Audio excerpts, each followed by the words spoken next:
Baik, Assalamualaikum warahmatullahi wabarakatuh. Saya Abimanyu Reza Saputra, NIM 24241106. Di sini saya akan mendiskusikan profesi keguruan TIK.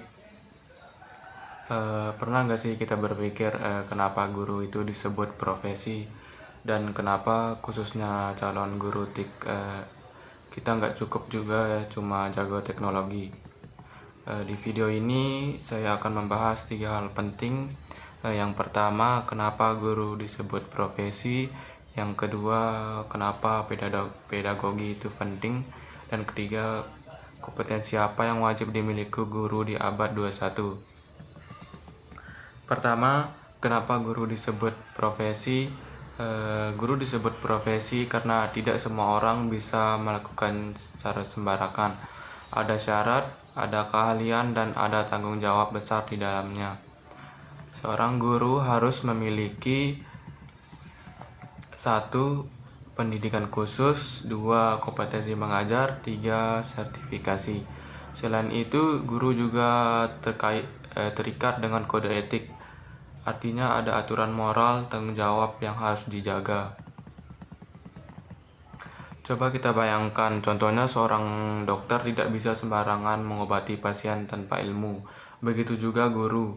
Mereka tidak bisa asal mengajar tanpa memahami cara mendidik yang benar. Karena tugas guru bukan hanya menyampaikan materi, tapi juga membentuk karakter, pola pikir, bahkan masa depan siswa. Jadi jelas bahwa guru bukan sekedar pekerjaan biasa, melainkan profesi yang membutuhkan keahlian dan dedikasi tinggi. Selanjutnya, kenapa calon guru TIK perlu belajar pedagogi? Di era sekarang, banyak orang bisa menggunakan teknologi, tapi tidak semua bisa mengajarkannya dengan baik. Disinilah pedagogi itu berperan. Pedagogi adalah ilmu tentang bagaimana cara mengajar yang efektif, bukan hanya apa yang diajarkan, tapi bagaimana cara menyampaikannya. Misalnya, seorang guru TIK mungkin sangat jago coding, desain, atau aplikasi, tapi kalau dia tidak tahu cara menjelaskannya ke siswa, maka ilmu itu tidak akan tersampaikan dengan baik.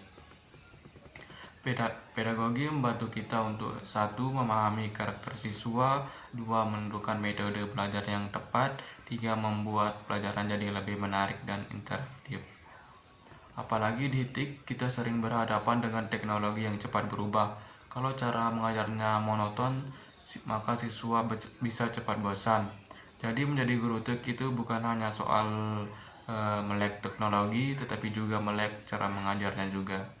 Karena pada akhirnya guru yang baik bukan yang paling pintar, tapi yang paling bisa membuat siswanya itu paham.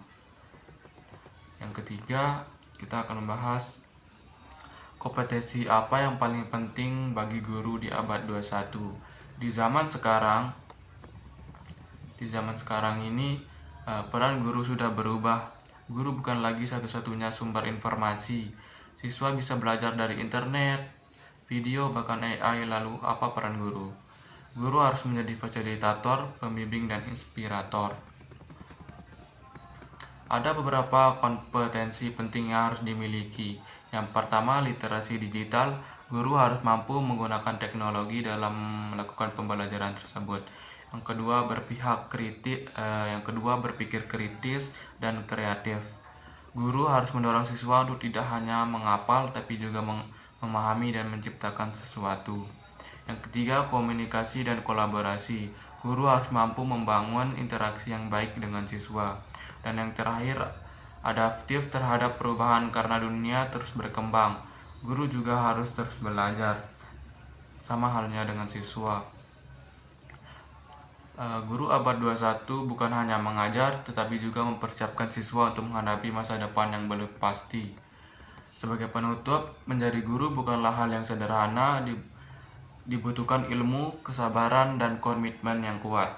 Terutama bagi kita calon guru TIK, kita harus siap tidak hanya menguasai teknologi, tapi juga menguasai cara mengajarkannya.